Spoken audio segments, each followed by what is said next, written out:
minute. Into the Toon leg. I can't help but feel like playing one of the biggest, slowest, ugliest characters in the game against this little swords with a bunch of projectiles cannot be the best idea. Yeah, this might just be Spaku just wants to have fun. I mean, he usually does want to have fun. Yeah. But don't get me wrong, I don't see what's fun about getting hit by 37 projectiles a minute. I don't know. I mean, for those people who have And being combo food. been at Purdue before, you do know that Fosho and Spaku did a King K. Rool ditto on stream. Ah, so maybe he was hoping that when he line picks it, when he blind picked it, hold, why can't I talk? I don't think that Tybol would ever play this character. I think it's actually just Spaku who just wanted to play this character. Yeah, I mean, I've known in the past that thought this character would just be fun to play Spaku definitely has a lot of fun with these goofy characters like this. Oh my gosh, the shield damage on that move. But still. King K. Rool's up B being incredibly strong as well. Well, not strong per se, but a really good recovery tool. So things are really even, but you just have to look at all of the pressure that Tybol can apply. Like, King K. Rool does not have the movement options to get around a lot of these projectiles and things that Tybol wants to show out. And Tybol's so fast with Toon Link that, like, I don't know. Yeah, and obviously for a long time there, you know, King K. Rool sometimes just doesn't have his crown, and that's something that is, you know, pretty strong for him to have. Definitely. Him not having it is, you know, pretty detrimental, especially in a matchup where projectiles are being king. Definitely. King. I didn't mean for that to happen, but okay. All right. He's trying to farm clips for his YouTube channel. That's facts, Maybe. though. Because, you know, a goofy character that no one sees like K. Rool, if you do something good, it's going to look cool. Up smash? Yeah, saying that is always mix-up. Sort of like the forward air from Banjo. A little bit better. But it's one of those things where people mash out, but they don't have the perfect mash. It's going to be able to catch them every once in a while. Up smash is also a very wacky move that has multiple hitboxes on it with Definitely. the, you know, the lunge that K. Rool does with his head being the strongest, but it also has like a belly hitbox when he falls forward. Yeah, and this is, I'm sorry, like I don't even think that Tony is necessarily, or Spaku is getting outplayed so hard in neutral. I just feel like, I just feel like this is like a matchup that's incredibly oppressive. yeah, like King K. Rool does not necessarily have the tools to actively move around. Like he's very slow and he has a very large hitbox. So he's getting hit by a lot of these projectiles. It's just gonna make the game way harder than it needs to be, and it's not even like Tony is playing worse. Oh my goodness! That could have been a Falcon combo right there. That would have been one hell of a clip. Double down air into whatever.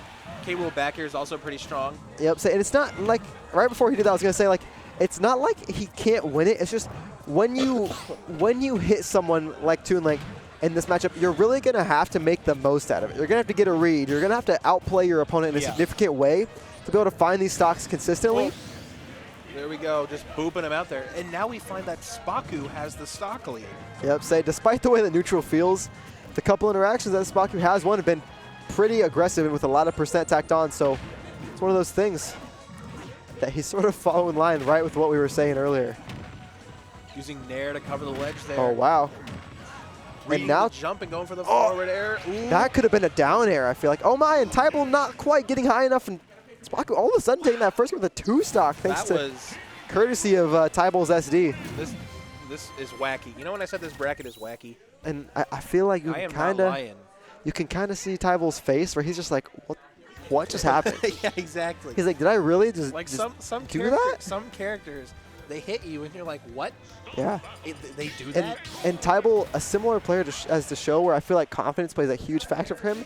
And losing an unfamiliar matchup in a character that in his mind is bad and that he knows his character should probably beat, it's going to take a little bit of a mental toll on him, most likely. Yeah, it's also worth noting that I think that Tybol has played with Spaku a lot over the years. Yeah, I agree. Maybe this is, I know, I think the last time they played, Tybol actually beat the Pacman from Spaku, the signature Pacman. So it's just a counter pick, like a mix of fun. This is Spaku saying, hey, you know my Pacman, but you don't know any King K. Rool. Yeah, exactly. Like you've never met a crocodile quite like me. Yeah. Oh my goodness! And we said he was trying to farm some clips, and looks like the farmer has clocked in, ladies and gentlemen. Is this Smash 4? What was that stretcher nonsense? Well, he was able to get the down tilt, which buried him, and he still got the F smash afterwards. He got the F smash after. Not nearly enough not nearly enough mashing on Tybol's thing. I think at that point Tybol might have just given up that stock. I'm not entirely sure. Yeah, man, and that's one of those things where if your mental is potentially draining a little bit playing against this character, that is one thing that is not going to help you on that side of things. And now Tybol just trying to take off the stock. Obviously, K. Rool being a big boy, he's not going to die to a throw for quite a while.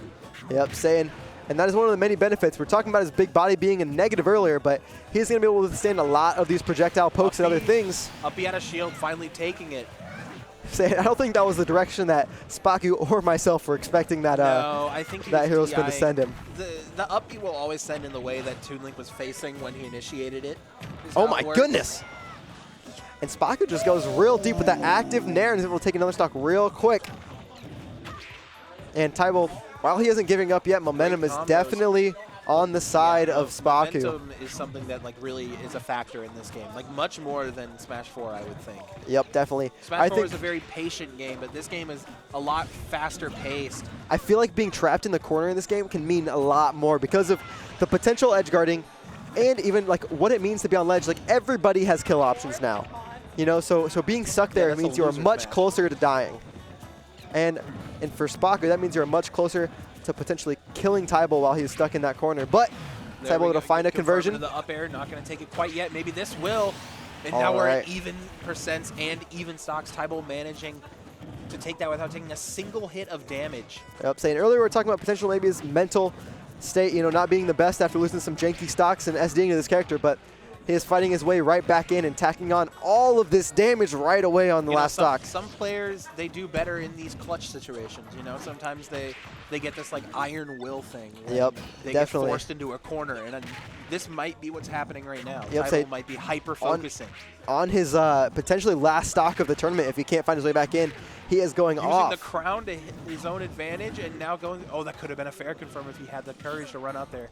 Yep, and the forward air. There we go. Yep, saying things were relatively even, and just like going to game 3. You were talking about that iron will from Tybol. You know, he sort of recognized, and see now the look in his face has completely changed in between games. Both of these people have switched emotions essentially, with Spaku looking a little discontent and a little bit of a smirk on Tybol's face currently. Yeah, I mean, you know, I think that happens. And now we see the Pacman coming out when Spaku is being forced into a game 3 situation. Faithful. Being forced into a game 3 situation, he's pulling out the character that he knows best. Yep. Going to Battlefield. Very classic match, I think this would be. T-Pam, swap. Hit cut. Just hit cut. There we go. Alrighty, in game 3, I know Battlefield is one of Spaku's favorite stages here for Pacman, and definitely a good stage for Toon Link too, so I think it'll be a relatively even matchup. There we see the fair trains coming out from Pacman, such a strong tool. And oh my goodness. Tybol didn't have a bond to extend his recovery right there. Saying edge guarding, one of the factors that you don't have to think about too much when playing against K-Roll, but when playing against Spaku's Pacman, that is definitely one of the strong suits. Is when so many traps and look such at this. Good recovery to go out oh there. My goodness. And Spaku going right back into it, but barely whiffing the forward. That could have been another edge guard immediately. Grab release into the boomerang hit, a reverse boomerang up tilt. It's actually a really smart play right there. All right, and a grab coming out. Going for grabs. They really want these grabs. Both having similar grabs on this, except Pacman's a little more active. Yeah. You know, I think both of these players just want to keep the other off stage, so they can't set up their projectile zone. I think that might be the gameplay. Yep, definitely. The game plan from these players. Both characters like to have setups to, even if they don't necessarily confirm for Pacman into kills consistently, they set up into getting him off stage into the corner where he can kill, because both characters really have a hard time killing from center stage. Yeah. Without a hard read. Yeah, with the exception, of course, of the smash attacks, but like you said, it has to be a hard read for both of these characters to get those. Yep, say neither character can easily just combo into one of those. Tybol using that smash attack, though, to get rid of the hydrant. And that's something you got to be careful of. In my long history of playing against Pacman, one of the things that he wants you to do, if he's not messing with the hydrant, he wants you to try to do it because he's just setting up for something else that he wants. Yeah, exactly. He's like, it's a distraction. I'm going to punish what you try to do to it. I'm going to punish other things like... Ooh, I think he was trying to use the hydrant to push the bell forward, but I think he was just a little bit too late on the timer for the bell. Oh, wow, is he going to make it back? Going to call him out on it. No call outs. Back throw, taking that stock. Yeah, Spaku now has... Oh my goodness, and answering right back with the F smash on the top platform. Wow. Want to get Megalovania on stream? Yeah, so it's interesting. No. Spaku held on to that stock for so long, and as soon as Tybol was able to take it off, he just came right down off that Angel platform and just knocked him. Yeah, that was like instant. He dropped down on the top platform and just F-smashed right away. Like there was no hesitation in that play. Definitely. And of course, because he had the invincibility, it Oh was my somewhat goodness. safe there. Going really far out to get this stock. Oh, and he hit the last plat. He saw the trampoline there, right? But I don't think he realized that